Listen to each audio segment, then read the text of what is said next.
Planet Zoo 2 is super hype right now, and rightfully so. All the new features, fish, birds, and all things we've seen, it's just looking really incredible, and people have gone mad in all the comments. However, it's also time to look at some things that may do spark a little concern. So this video is about 3 things that I do have a bit of concern about. We'll get right into it, but just let me tell you, it was kinda hard to find those things. Normally it's easy to make a list 5 to 10 things that I don't like or whatever. This was kinda hard to do. So these 3 things are really areas that I think are valuable to speak about. So let's dive right into them.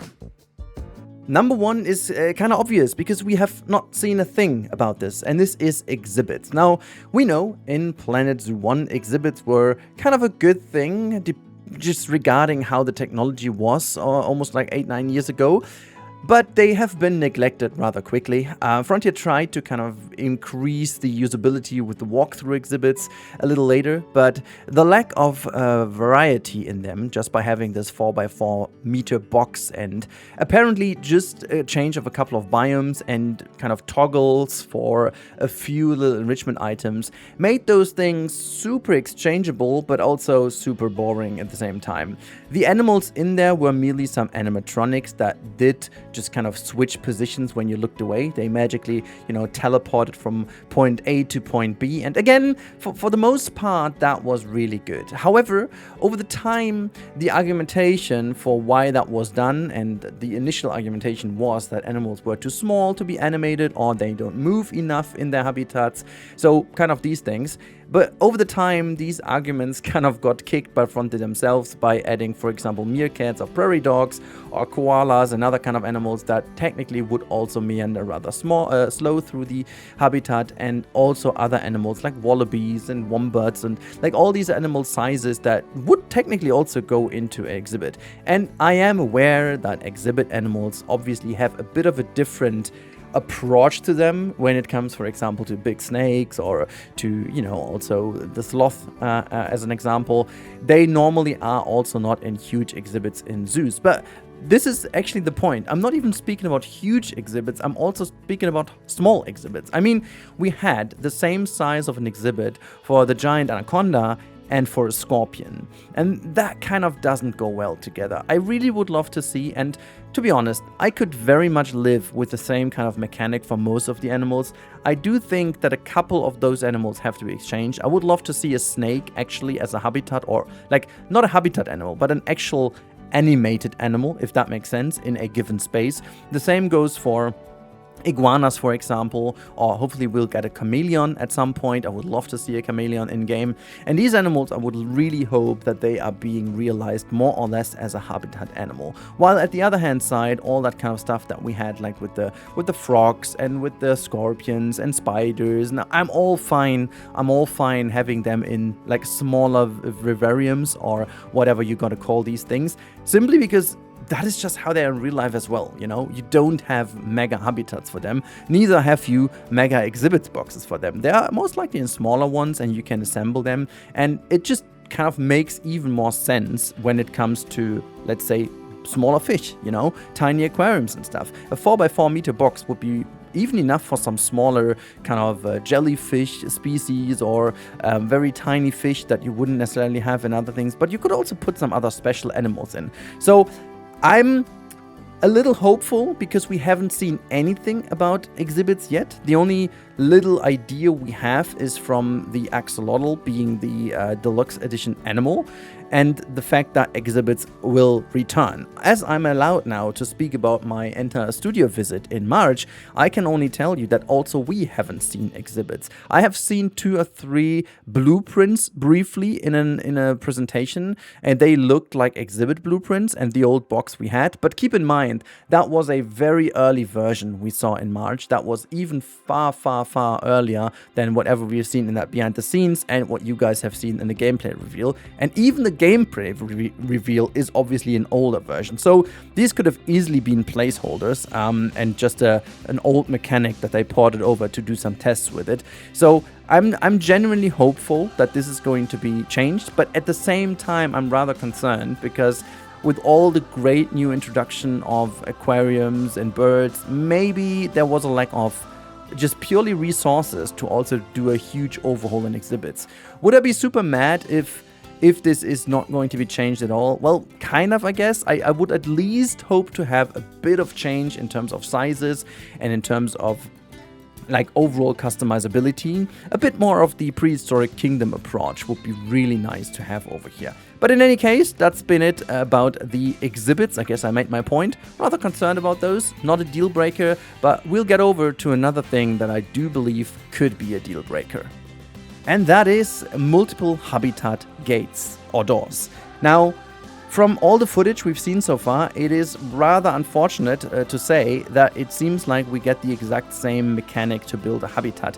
There seems to be only one gate per habitat allowed, and that wouldn't be too much of a big deal if we wouldn't have a completely new mechanic in game. So as you can see from some of the footage I will include in the background, there is obviously them building that little aquarium, and while they do so, you can see in that menu that there is absolutely two different types of habitats. We have terrestrial habitats that includes normal habitats and aviaries, while we also have aquariums. And aquariums do differ mostly from obviously them having different types of water in them, but also, and that's the more important thing here to look at, they have a dedicated underwater gate. It's like an airlock where the diver goes in.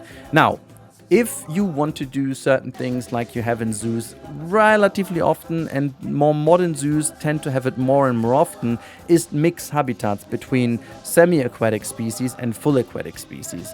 It's something they do keep on doing more and more, especially hippos do live together with a couple of fish, for example, but you do tend to see also other things like even crocs live together, or like alligators and so on, with a smaller tiny fish that they don't seem to care about, and you do see these quite a lot more often. With the given mechanic we can see at the moment, and again, if I would have any further knowledge I would tell you, but I haven't seen anything else or in contrary, it doesn't seem like we can have multiple gates. But for having a habitat that has both, on the one side a terrestrial area and a fully aquatic area, we would need to have two different gates. We would have one gate that allows the keeper to go into the terrestrial area of the habitat, but we will also need to have another door for a keeper to go underwater to clean whatever is in there, you know?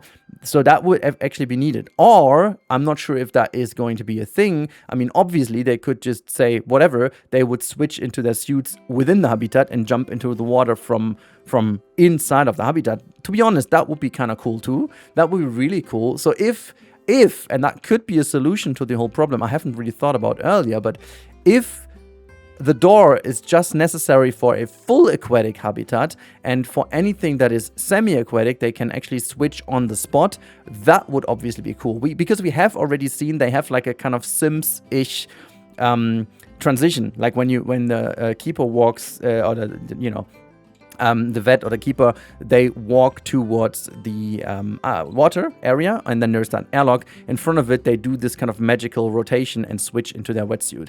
It's kind of cool. It's kind of cute, to be honest. Really dig that. It's totally nice to see. And so, yeah, that could obviously also happen on spot in the habitat, so that they just simply switch from their normal keeper suit to wetsuit and then just go into the water. But still, that still does not solve the problem we always had in Planet Zoo 1, if there is something in between that you cannot pass over. So for example, if you build a habitat with two raised areas and you just connect that via a climbing frame for like chimpanzees, for example, and you've got two like floating islands, let's say, or orangutans do often kind of have these habitats where they have these huge climbing frames going over the pathway, for example, and then some netting below. That is most likely stuff where keepers cannot climb over. So you would have you need different habitat entry points to make sure that all the areas can be cared for. So I really do hope that Frontier takes that into consideration and makes that work, because otherwise it's still going to be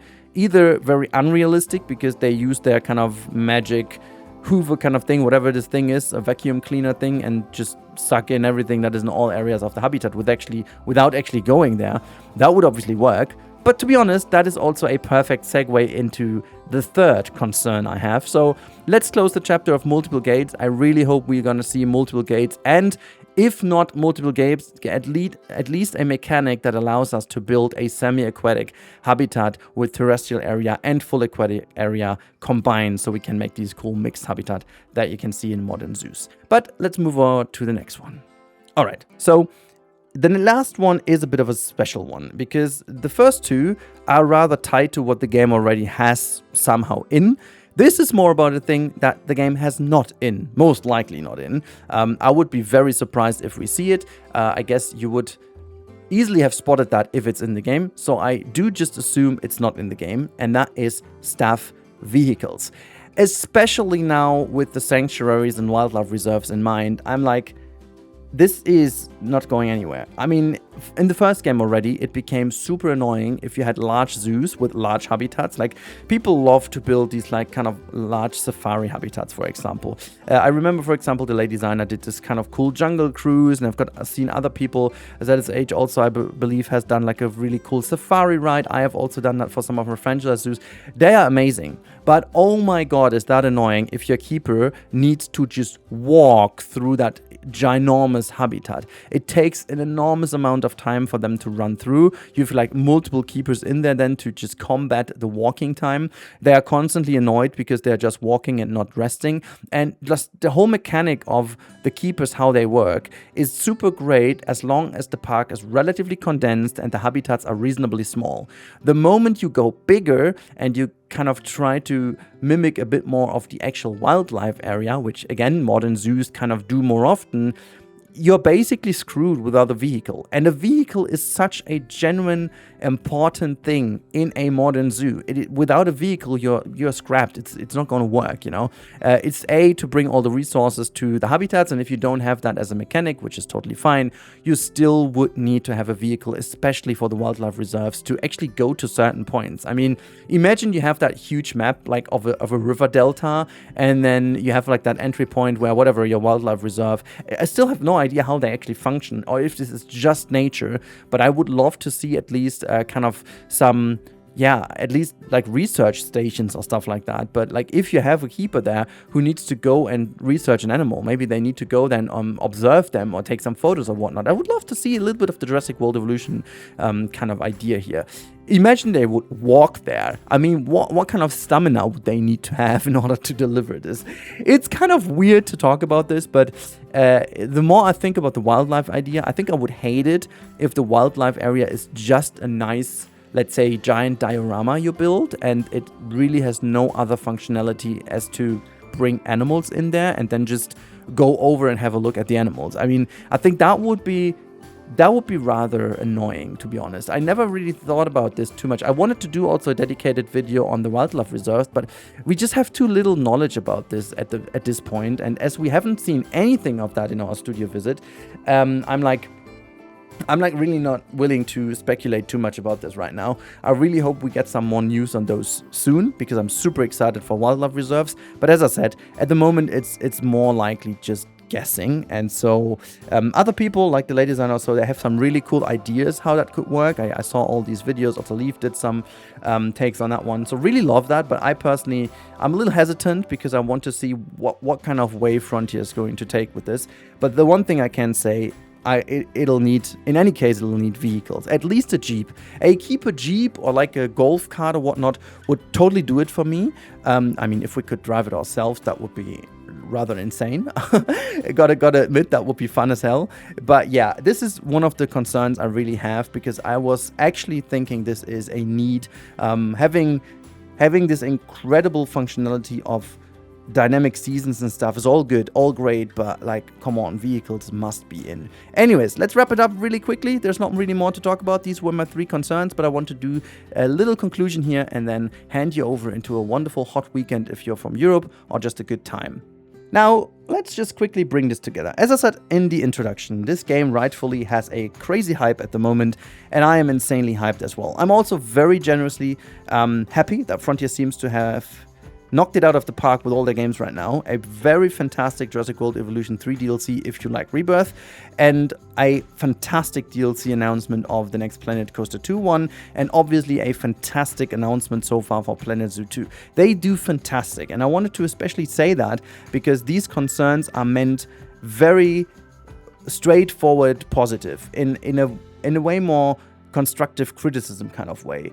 I have a hard time. I mean, the thing is, knowing that we have given them a whole bunch of feedback on a lot of things, you know, on a lot of things when we've been at the office, we are not allowed to talk about the specifics, but as I know that I have already given a lot of feedback to various things, maybe including some of which I've talked about today, maybe not, you know, there is a lot you could talk about. I still want to keep on doing this because we also learn more and more bits that we haven't heard before and haven't seen before, and so that completes the image of the game we have right now. So I think it's always valuable to give out more constructive criticism and this is very more important, give you a forum to give feedback to my feedback, because I'm just one person. It's like, as we say in German always, n equals 1, which being n the amount of opinions or the amount of that specific opinion. It's just what? It's just me. And so what about you guys? What do you think about these 3 concerns? Do you have other concerns?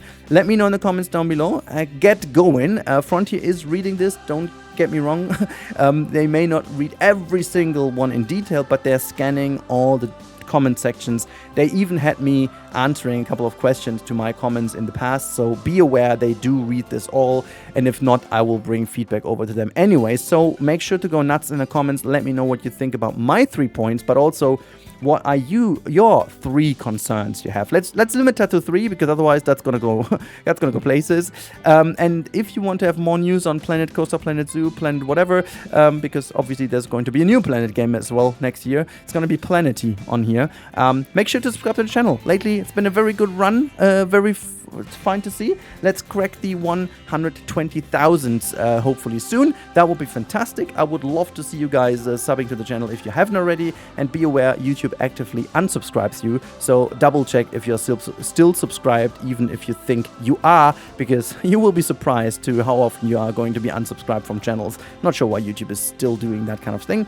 Anyways, have a wonderful weekend. As I said, enjoy the sun if you're from the Central Europe area. Make sure to drink enough and have some sunscreen on, because it's going to be boiling hot here in Europe this year, and especially in the next coming week. And if you're into football, have some really good World Cup matches, and let's forget about all the surrounding environmental impacts of where this whole tournament is going to take place, and just enjoy it. Have a good time. Till the next time. Bye.